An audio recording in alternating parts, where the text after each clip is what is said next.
Assalamualaikum warahmatullahi wabarakatuh.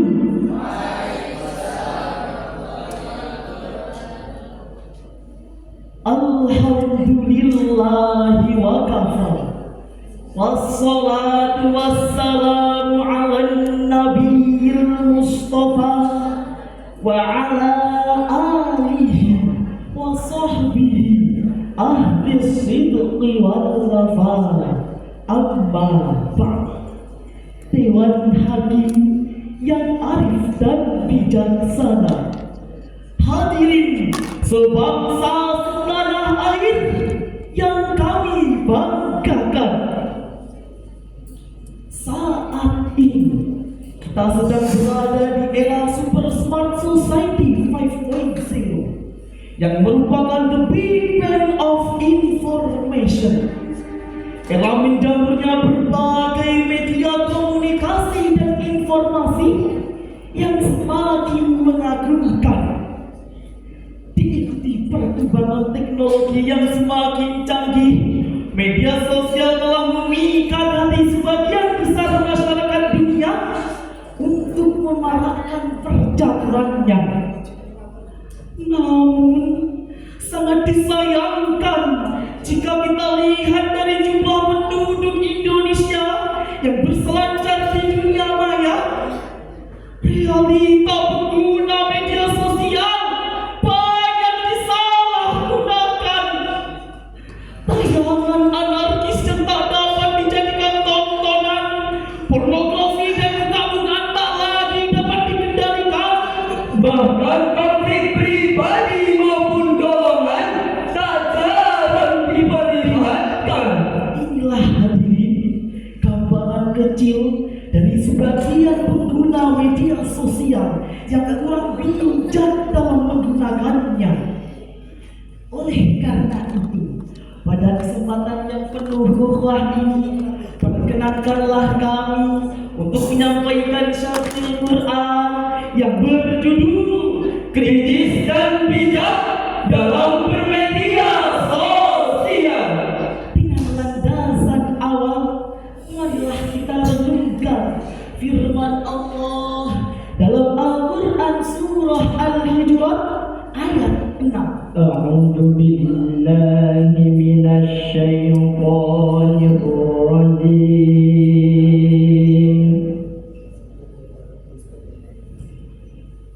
Bismillahirrahmanirrahim. Ya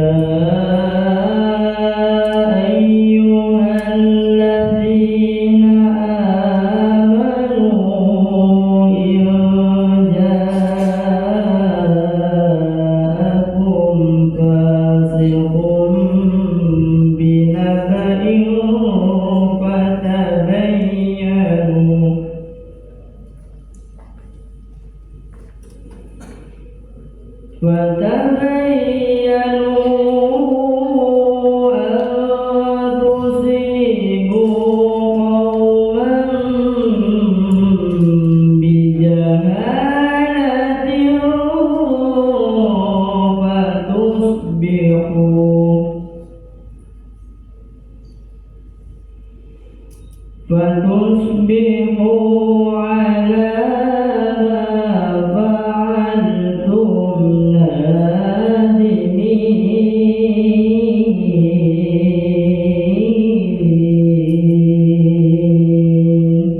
Hamba berlindung di bawah naungan-Mu ya Allah,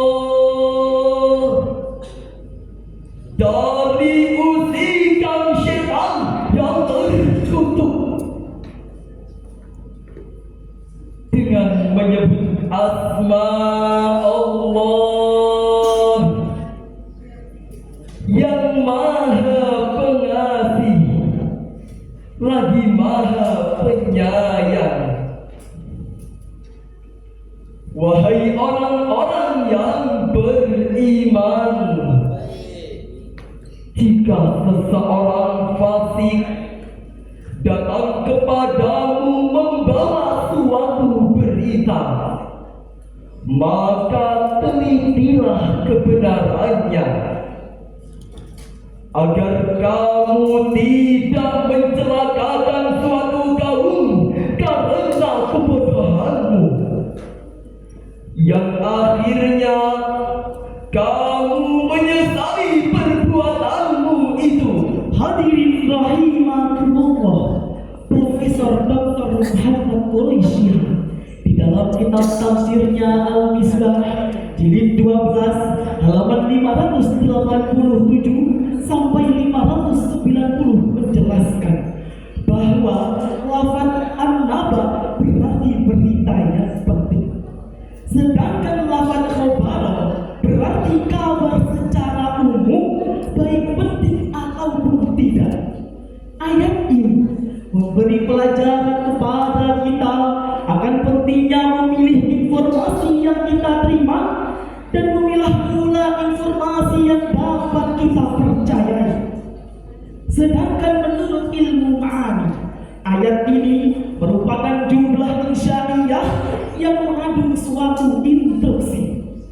Sedangkan asbabun nuzulnya sebagaimana yang diriwayatkan oleh Imam At-Tabrani yang bersumber dari Jabir bin Abdullah, Al-Qamah bin Najlah dan Ummu Salamah, berkenaan dengan kebohongan yang disampaikan Al-Walid bin Uqbah kepada Rasulullah ketika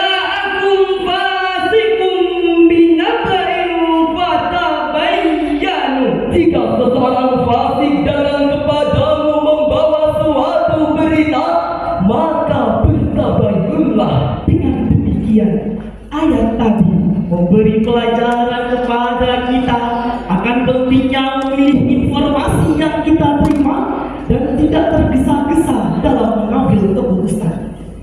Jika hal tersebut dihubungkan dengan bermedia sosial, maka hendaklah kita memperhatikan nilai moral dan etika dalam menggunakannya. Namun sangat disayangkan hadirin, di sisi lain media sosial telah berubah fungsi, bukan hanya sebagai alat komunikasi, tetapi menjadi tempat meluapkan emosi, cyberbullying, cyberhate, dan cyberhoax tampil layaknya fakta. Termasuk demikian rupa, akhirnya pembaca percaya dan terberdaya, lalu disebarkan ke jagat maya, sehingga menyebarlah kebohongan, muncullah ketakutan, bahkan hancurlah kehormatan si korban. Dikutip dari detik.com pada tanggal 20 Februari 2023 telah ditayangkan sebuah berita di TV nasional dan media sosial. Adegan penyiksaan terhadap seorang pemuda karena pengaduan dari pacarnya. Tendangan pada kepala yang dapat langsung disaksikan hingga korban tak mampu membuka mata, yang pada akhirnya si korban dibawa ke rumah sakit sudah dalam keadaan koma. Setelah sedemikian rupa penyiksaan yang dilakukan hadirin, ironisnya lagi, pacar si pelaku ini masih sempat berpikir untuk mengambil video dan diunggah di media sosial. Astagfirullahaladzim. Saudaraku, media sosial telah menggeser nilai moral dan etika anak bangsa. Degradasi moral telah merambah dari usia balita hingga manula.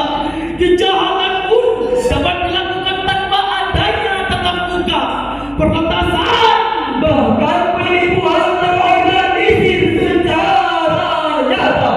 lalu bagaimanakah sikap Islam dalam menanggapi persoalan tersebut?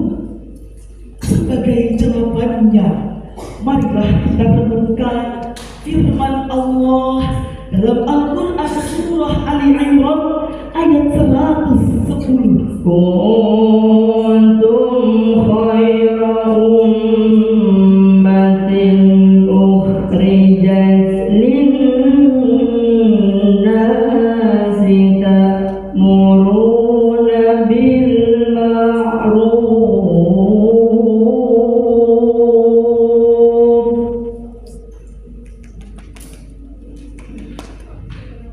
ta'muruna bil ma'ruf wa tanhauna 'anil munkari wa tu'minuna billah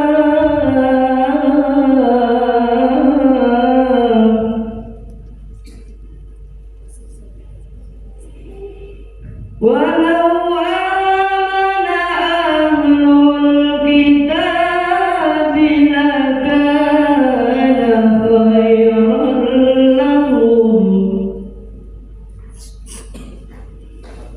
minhumul mu'minuna wa aktsaruhumul fasiqun.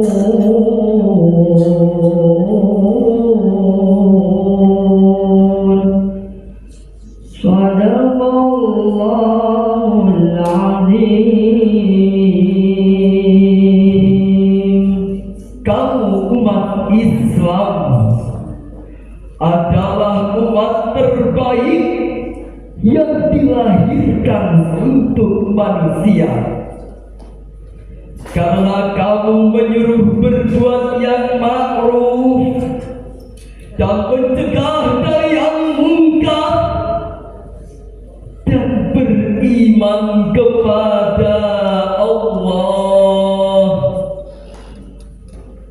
Sekiranya ahli kitab beriman, tentulah itu lebih baik bagi mereka. Di antara mereka ada yang beriman, namun kebanyakan mereka adalah orang-orang fasik. Maha benar Allah atas segala firman-Nya, dan Dialah yang Maha Agung. Hadirin rahimakumullah, Imam Ibnu Katsir di dalam kitab tafsirnya Al-Qur'anul Azim menjelaskan bahwa lafaz kuntum khaira ummatin, kalian adalah sebaik-baik umat. makna yang dimaksud adalah sebaik-baik umat manusia bagi umat manusia yang lainnya yang mendatangkan manfaat. Ta'muruna bil ma'ruf wa tanhauna 'anil munkar, menyuruh pada yang ma'ruf dan mencegah dari yang munkar. Oleh karena itu hadirin, hendaklah kita memanfaatkan media sosial sebagai media dakwah dan mampu mengubah moral masyarakat dari moral yang bejat Menuju moral yang taat, dari pikiran yang sesat menuju pikiran yang sehat, yang tentunya mendatangkan manfaat bukan mudarat. hadirin rahimakumullah, dari uraian di atas dapatlah kita ambil kesimpulan menjadi 3. Pertama, pengguna media sosial harus berpikir dengan bijak dan berintegritas. Kedua, iman dan takwa merupakan kunci kesuksesan untuk membentengi diri di era Super Smart Society 5.0. Ketiga, mengajak manusia kepada hal kebaikan Dengan menyuruh pada yang ma'ruf dan mencegah dari yang munkar adalah kunci kesuksesan di dunia dan di akhirat. Sepakat? Demikianlah syarahan yang dapat kami sampaikan. Lebih dan kurangnya mohon dimaafkan, dan terima kasih atas segala perhatian. Jalan-jalan ke kota Surabaya.